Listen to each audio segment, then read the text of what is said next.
Hi friends, welcome to Aryu educational.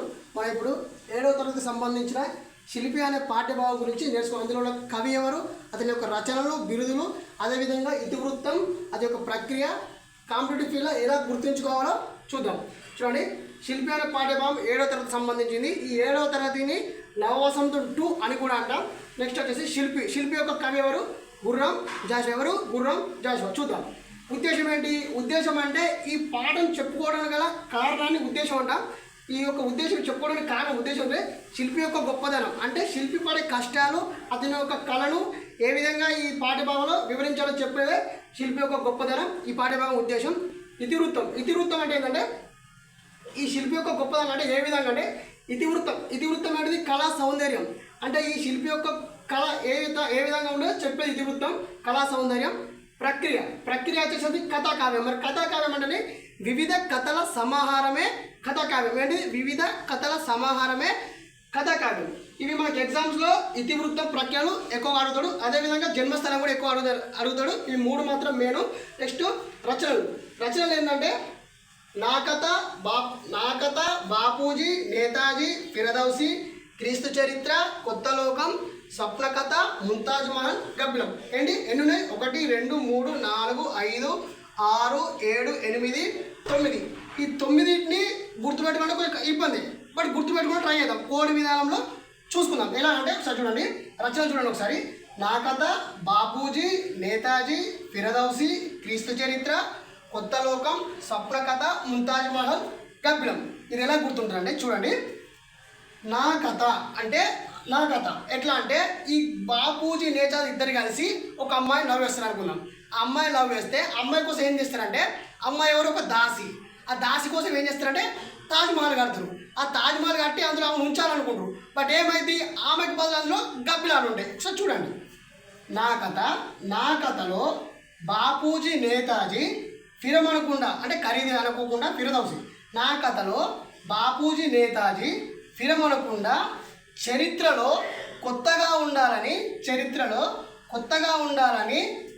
స్వప్నం, అంటే స్వప్న కోసం ముంతాజ్ మహల్ కట్టిస్తే అందులో గబ్బిలాల కాపురం ఉంటున్నాయి. అర్థమైందా? ఇట్లా అంటే నా కథలో బాపూజీ, నేతాజీ ఫిరమనకుండా దాసి కోసం చరిత్రలో కొత్తగా ఉండాలని స్వప్న కోసం అంటే దాసి పేరు ఏంటిది? స్వప్న. ఫిరదౌసి ఫిరమనుకోవచ్చు, లేదా దాసి అనుకోవచ్చు.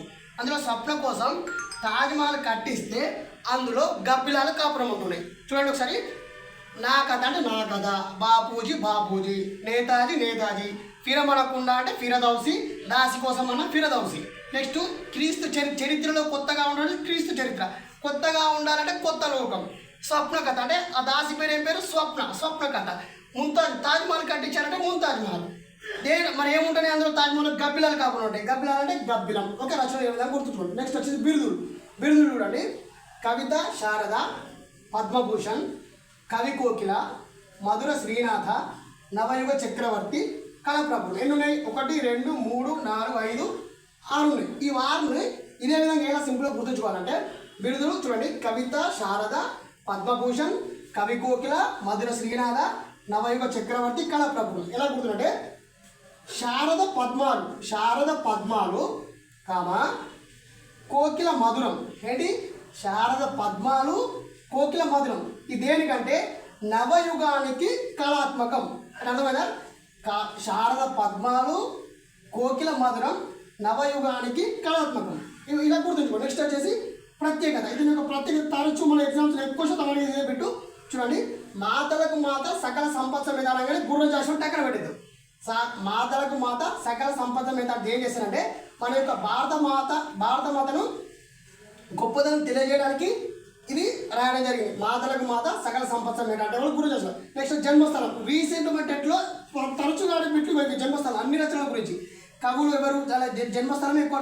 అంతకుముందు ఇతివృత్తం, ప్రక్రియలు అడిగి కొంత కాల క్రితం ఏం చేస్తారు? ఎక్కువ రచనలు అడుగుతారు. తర్వాత ఏం చేసారు? ఇతివృత్తం, ప్రక్రియలు అడిగారు. ఇప్పుడు ఏం చేస్తారు? డిఫరెంట్గా జన్మస్థలాలు ఎక్కువ అడుగుతారు.